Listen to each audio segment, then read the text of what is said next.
오늘의 사연 지금 바로 시작해 볼게요. 5년이나 된 이야기입니다. 그때는 뭐가 그리 싫었는지, 결혼해보고 나니까 선배가 왜 그랬는지 이제는 충분히 이해가 가고 넝쿨째 굴러온 행운을 제가 스스로 쳐내려버린 게 아닌가 하는 생각이 듭니다. 예전부터 오래 알고 지낸 선배가 한 분 있습니다. 그때는 제가 총각 때였고 선배는 결혼을 했고요. 저도 직장이 생기면서 자주 찾아보지 못했는데 직장 생기기 전에는 이 선배뿐만 아니라 형수님하고 같이 해서 자주 만나 시간을 보냈습니다. 그런데 오랜만에 선배가 먼저 저한테 오랜만에 술 한잔하자며 연락을 해왔습니다. 오랜만에 만나는 선배라 그런지 조금 기대도 되더라고요. 동종업계에서 일하는 사람이라 이 일 관련해서 경험적으로 배울 만한 것들이 있었고 그때쯤 저도 직장에서 자리를 잡고 있느라 물어볼 게 좀 있었습니다. 약속 장소에 도착하니 선배는 형수님하고 같이 자리에 있더군요. 형수님하고도 잘 아는 사이다 보니 불편할 게 없었습니다. 저랑 선배가 하는 일이 서버 쪽을 관리하는 일입니다. 유지보수가 중요한 일이기 때문에 가끔씩 일이 생기면 회사에 불려나가야 할 때가 있었어요. 그런데 마침 선배 회사에서 시스템이 먹통이 되었다며 선배한테 연락이 온 겁니다. 선배가 전화로 이렇게 하라 저렇게 해봐라 지시를 하는데도 전화상으로는 해결될 기미가 보이지 않더라고요. 저도 그쪽 일을 하다 보니 어떤 상황인지 이해가 가고 선배가 전화로 지시하는 것만 봐도 공부가 되었습니다. 그런데 도무지 유선상으로는 해결이 안 되는 일인지 선배가 잠깐 회사 좀 빨리 다녀올 테니 둘이서 마시고 있으라고 하고 자리를 비웠습니다. 형수님하고는 이미 잘 아는 사이였지만 막상 둘만 있게 되니 뻘쭘했습니다. 단둘이는 있어 본 적이 없거든요. 형수님은 약간 범접하기 힘든 포스를 가진 분이었습니다. 저랑 동갑이기는 했지만 전혀 다른 세계에 사는 사람 같았거든요. 공부도 잘했고 해외에서 석사학위까지 받아온 사람이었어요. 배운 여자에다가 세상에 힘든 일이라고는 한 번도 안 해봤을 것 같은 곱상한 외모를 지니고 있었습니다. 내조를 잘 아는 타입이라 제가 선배하고 자주 만날 적에도 항상 자리를 지키며 있었어요. 술도 입에 잘 대지를 않았었습니다. 저랑 선배는 한 번 마시면 끝장을 보는 성격이라 밖에서 마실 땐 형수님이 항상 정신을 차리고 있거나 선배 집에서 술을 마신다면 선배 재우고 저도 방에 자리를 깔아준 뒤에 뒷정리까지 깔끔히 마무리 짓고 잠에 들거나 하던 사람이었거든요. 현모양처가 있다면 형수님을 두고 하는 말인 것 같았습니다. 저랑 같은 나이라는 게 믿기지 않을 정도로 어른스러운 사람이었어요. 그런데 웬일로 저한테 술 한잔 따라 달라고 먼저 말을 건네더군요. 아무리 선배가 회사 일을 빨리 마치고 온다고 하더라도 왕복으로 1시간은 걸리는 거리였다 보니 못해도 최소한 시간은 둘이서만 남아 있어야 하는 상황이었으니 형수님도 선배 때문에 제가 술도 못 마시고 1시간 벌 써고 있는 것보다는 저와 선배를 위해 형수님이 같이 술을 마셔주기로 한 것처럼 보였어요. 정말 속이 깊은 게 현모양처가 따로 없구나 생각했습니다. 형수님은 따지고 보면 저랑은 동갑내기 친구 사이였기 때문에 사실 저는 좀 편하게 대하고 싶기는 했습니다. 하지만 형수님이라는 관계적 특성 때문인지 어쩔 수 없이 제가 거리를 둘 수밖에 없더군요. 그래서 사실 그간 선배와 같이 시간을 보낸 만큼 형수님과는 따로 접점이 없었는데 그날에 참 많은 일이 있었습니다. 형수님하고는 단둘이 대화를 단 30초도 나눠본 적이 없었는데 그날 술 한두 잔 부딪히면서 이야기를 나누니 동갑이라 그런가 이야기가 잘 통하고 코드가 잘 맞았습니다. 사실 형수님이라는 걸 빼더라도 유학파 출신의 고급진 그녀의 이미지 때문인가 괜히 어려워했나 하는 생각도 들었어요. 대화를 나누는 동안에는 아무런 어려움이나 위화감이 없었고 오히려 동네에서 잘 알고 지내던 동갑내기 여자친구 같은 느낌이 들었습니다. 서로 죽이 잘 맞아서 한참을 떠들었는데 시간을 보니 이미 선배가 회사로 향한 지도 어느덧 1시간 반이 흘러 있었습니다. 형수님도 선배가 생각보다 늦으니 전화를 했는데 선배는 금방 끝난다면서 둘이 괜찮으면 좀 더 마시고 있으라고 하더군요. 조금 이르게 만나서 그때가 밤 10시쯤 밖에 되지 않았고 형수님은 술을 잘 못하는 관계로 천천히 꺾어 마시고 있었기에 저도 술 기운이 그렇게 오르지 않은 상황이었습니다. 둘이 있는 게 생각보다 불편하지 않으니 조금 더 기다리는 건 문제가 없겠다 싶었습니다. 그런데 또 한 가게에서 거의 3시간을 넘게 있었고 승준이 술을 천천히 마시고 안주도 잘 안 먹다 보니 다른 가게로 옮기는 게 민폐가 아니겠다 하는 생각도 있었어요. 주 정도 소주 맥주를 마시는 것보다 형수님이면 와인 같은 걸 좋아하지 않을까 싶어서 자리를 옮기자고 권했습니다. 형수님이 조금 취했나 느낀 게 이때쯤이었는데 목소리에 코맹맹이 소리를 섞기도 하고 눈을 깨슴치려 하고 긴 머리를 뒤로 훔치며 웃는데 평소와는 사뭇 분위기가 다른 게 느껴졌습니다. 형수님이 먼저 좋다고 자리를 옮기자고 했고 근처에 있는 와인 바로 자리를 옮겼습니다. 조금 프라이빗하게 방형식으로 되어 있는데 조명이 불긋불긋한 곳에서 형수님을 보니 분위기가 묘하더군요.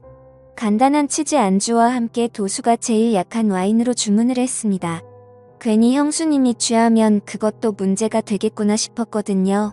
그런데 와인이 맛있다며 엄청난 속도로 술을 마시더라고요. 그러다가 그녀가 팔을 뻗으며 테이블 위에 있던 물병을 제 쪽으로 엎었는데 뚜껑이 잘 닫혀 있어서 물이 많이 흐르지는 않았습니다. 그래도 테이블 위에 살짝 흐른 물을 닦으려고 티슈를 꺼내는데 형수님도 술 기운에 당황해서 팔을 뻗다가 둘이서 서로 손을 잡아버리고 말았습니다. 서로 전기가 통한 듯 저와 형수님은 손을 맞잡은 채로 멈춰 있었고 정신이 아늑해지는 것 같았습니다. 그리고는 자리에서 일어난 형수님이 자연스럽게 제 옆으로 앉더군요. 자기가 조금 취해서 어지럽다면서 잠깐만 쉬어도 되겠냐며 제 어깨에 기대 눕더라고요. 형수님 머리에서 나는 은은한 샴푸 향에 정신이 아늑해질 뻔했지만 남아있는 이성의 끈을 잡으면서 이러면 안 된다고 몇 번을 되뇌이며 정신줄을 붙잡았습니다. 형수님은 일어날 생각이 없는 건지 계속 제 어깨에 기대서 있었고요. 선배가 돌아오면 어쩌나 조마조마하더군요. 어차피 방형식으로 돼 있는 곳이라 커튼 너머로는 아무것도 안 보여서 괜찮았고 형님도 저희가 있는 방에 들어오려면 저나 형수님한테 먼저 연락을 해야 했을 테니 문제가 없을 거라 생각이 들어서 저도 그냥 에라 모르겠다는 생각으로 어깨에 기댄 형수님을 그대로 두고 반대 방향만 바라보고 있었습니다. 시간은 이제 1시가 다 되어가는데 곧 온다던 선배는 연락조차 없더군요. 형수님은 아직도 제 어깨에 기대서 새근새근 숨을 몰아내 쉬며 있었고 저는 속으로 애국가까지 부르면서 올라오는 술기운을 참아내려 애를 쓰고 있었습니다. 보통은 이렇게 막무가내로 주정을 부리는 사람이면 꼴보기가 싫을 텐데 그동안 동갑내기이긴 하지만 살짝 존경심이 들 정도로 제가 팔을 뻗어도 닿지도 않을 위치에 있는 것만 같던 우상 같은 여자가 이러고 있으니 오히려 형수님도 보통 여자랑 다르게 없구나 하는 생각이 들었습니다. 2시면 가게 문을 닫는다는 직원의 말을 듣고 1시간 더 버텨봤자 안 좋은 생각만 들겠다 싶어서 선배한테는 그냥 일 보시면 집으로 들어가시라 말하고 형수님을 부축해서 집에 데려다 줄 생각으로 밖으로 나왔습니다. 찬 공기를 쐬니 형수님도 정신이 들었는지 잠에서 깬 듯 저를 따라 걸었어요. 택시를 붙잡아 형수님이 타는 것까지 봤는데 형수님이 혼자서 무서워서 못 들어가겠다면서 저보고 집까지 바래다 달라고 하더라고요. 여태 흐트러진 모습 한 번 보인 적 없던 형수님이 제 앞에서 코맹맹이 애교 섞인 목소리로 땡깡을 부리니 저도 남자라 그런가 그 상황에서 형수님을 두고 떠날 수가 없었습니다. 뒷좌석에 나란히 앉아서 가는데 중간에 일부러 자리를 비우고 앉아 있었는데 형수님이 머리가 아파서 옆으로 제 다리를 베고 눕더라고요. 왜 이렇게 빈틈을 보이는 건가 싶었는데 혹시 일부러 일어나 형수님이 나한테 관심이 있는 건가 이런 생각까지 들었습니다. 저도 일단 남자였으니 말입니다. 선배 집 근처에 도착해서 택시에서 내렸습니다. 기사님한테 잠시만 기다려달라 말하고 형수님을 아파트 현관까지 바래다 줬어요. 그런데 형수님이 갑자기 술이 좀 깨고 싶다면서 저보고 잠깐 아파트 단지라도 한 바퀴 돌면 어떻겠냐고 하더라고요. 형수님이 제대로 걷지도 못하는데 어딜 가시냐고 실랑이를 하고 있는데 저를 기다리던 택시가 시간이 끌리니 짜증이 났는지 경적 몇 번 울리더니 가버렸습니다. 그래서 그냥 형수님을 저대로 뒀다간 동네 사람들 다 깰 때까지 땡깡을 부릴 것 같아서 형수님을 이끌고 엘리베이터에 타버렸습니다. 집에 도착하니 형수님이 여기까지 왔는데 방까지 좀 바래다 달라면서 어필을 하더군요. 안방까지 끌고 가니 자기가 지금 너무 어지럽다면서 외투를 벗는 것 좀 도와달라는 겁니다. 형수님 술이 너무 취하신 것 같은데요. 하고 제가 한 걸음 뒤로 물러서서 저는 이만 가보겠다고 하고 제 갈 길을 가려고 하는데 침대에 눕혀놓은 형수님이 어느새 저한테 다가와 제 뒤를 끌어안았습니다. 선배한테 집으로 오라고 연락까지 해놓은 상태인데 선배는 분명히 집으로 돌아올 테고 그 상황이 두렵고 불편하기만 했습니다. 하지만 이 상황은 피해가지는 못할 것 같고 형수님 또한 내 생각에는 제정신이 아닌 것 같은 상황이고 대충 장단만 맞춰주다가 잠에 들면 이 자리를 재빨리 빠져나와야겠다는 생각을 했습니다. 자꾸만 불을 켜고 오라고 하는 걸 눈뜨고 볼 수가 없어서 불 꺼진 상태로 형수님을 도와줬습니다. 어두컴컴한 방 안에서 달빛 같은 옅은 조명 때문에 오히려 불이 환한 것보다 더하다는 느낌이 들었습니다. 그때는 정말 저도 더는 참을 수가 없겠더라고요. 그래서 형수님을 확 밀치고 저는 가보겠다고 하고 후다닥 도망 나왔습니다. 그 고상하고 조용했던 내가 알던 형수님이 맞나 싶더군요. 엘리베이터가 꼭대기층에 가 있어서 한참을 기다렸는데 혹시나 형수님이 따라 나오지는 않을까 콩닥콩닥 심장이 뛰더라고요. 평소에 형수님을 현모양 저의 표본이다. 나도 결혼하면 저런 사람과 결혼을 하고 싶다 하는 생각도 갖고 있을 정도로 흠모하던 사람이었으니 한편으로는 이대로 끝내지도 않고 가버리는 게 아쉽다는 생각도 들었습니다. 하지만 선배를 하루 이틀 보고 말 사람이 아닌데 어떻게 그러냐 싶어서 엘리베이터를 기다리면서도 자꾸 고개가 뒤로 돌아가더군요. 아파트를 나서면서도 혹시나 선배가 돌아오지는 않았을까 두리번대면서 나왔습니다. 잘못한 것도 없는데 괜히 잘못을 한 건가 죄를 지은 느낌마저 들었지요. 한참을 두리번대고 있는데 뒤에서 누가 저를 불러 세우더라고요. 너 뭐하냐 하면서 저를 부르는 선배였습니다. 심장이 멈춰버리는 줄 알았지요. 연락도 없길래 오늘 회사에서 밤을 새고 오는 줄로만 알았는데 말입니다. 제가 괜히 눈치가 보여서 시간을 지체하기는 했지만 두리번거리면서 선배의 차가 있나 확인하는 동안 아파트로 들어오는 차는 한 대도 없었거든요. 그런데 어떻게 선배가 여기서 저를 불러 세우는 건지 싶던 찰나에 선배가 저한테 왜 한참 좋다가 그냥 가는 거냐고 하면서 무슨 문제가 있냐고 묻더군요. 그때까지만 해도 선배가 무슨 말을 하는지 몰랐습니다. 올라가서 이야기를 하자고 하기에 선배를 따라 다시 집으로 들어갔는데 술에 취해서 비틀비틀 거리던 형수님도 다 연기였던 게 다시 제가 알던 고상하고 말수 적은 다가가기 힘든 형수님은 부부로 있더군요. 저는 그때까지만 해도 무슨 상황인지 몰라서 선배가 돌아와서 아무 일도 없는 척 연기를 하고 있는 거라고 생각했습니다. 하지만 선배는 저한테 충격적인 이야기를 꺼내더군요. 너는 아직 결혼을 안 해봐서 모를 거라고 말하면서요.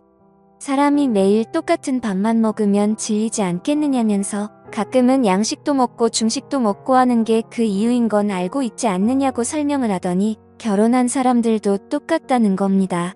가끔씩이지만 이런 상황도 필요하다고요. 형수님이 저를 그동안 동갑내기이기도 하고 특별하게 봐온 게 있어서 말한 건데 제가 이렇게 정직한 사람인 줄은 몰랐다는 겁니다. 그때까지만 해도 저는 선배가 무슨 말을 하는지 이해를 못하고 있었는데 단도직입적으로 설명하자면 선배와 형수님은 결혼한 지도 오래되었고 하니 평범한 일상들이 흥미가 떨어진 상황이었다고 합니다. 그렇다고 아무나 집으로 부르자니 왠지 보안 문제도 있고 어떤 사람이 올지도 모르는데 그렇게까지는 하고 싶지가 않았다네요.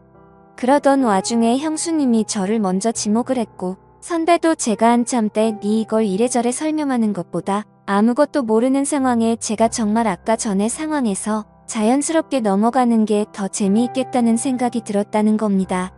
이미 두 사람은 이렇게 될 걸 계획을 하고 있던 거고 회사 일이며 전부 다 거짓부렁이었던 겁니다. 전공법으로는 안 될 것 같으니 차라리 상황을 이야기해주고 아까 하던 걸 마저 하라는 겁니다. 제가 어이가 없어서 이건 해도 너무한 거 아니냐며 자리를 박차고 일어섰지요. 그러니 선배는 내 와이프 자존심에 상처를 준 거다 어쩐다 하면서 화를 내기 시작했어요. 저도 언젠가는 이런 날이 오게 될 거고 그때가 돼서 연락하기만 해보라고 후회하지 말라고 하는 겁니다. 두 사람이 짜고 이미 저를 가지고 장난을 쳤기에 기분이 엄청 나빴습니다. 두 사람 심심풀이 땅콩이나 마찬가지였던 거죠. 오래 알아왔고 신세를 많이 줬던 선배와의 인연은 거기서 끝났습니다. 그렇게 5년이나 지나게 되었고 그 사이에 저는 결혼도 하고 한 아이 아버지가 되었습니다. 그리고 요즘은 선배가 그리고 형수님이 왜 그렇게 한 건지 충분히 이해가 갑니다.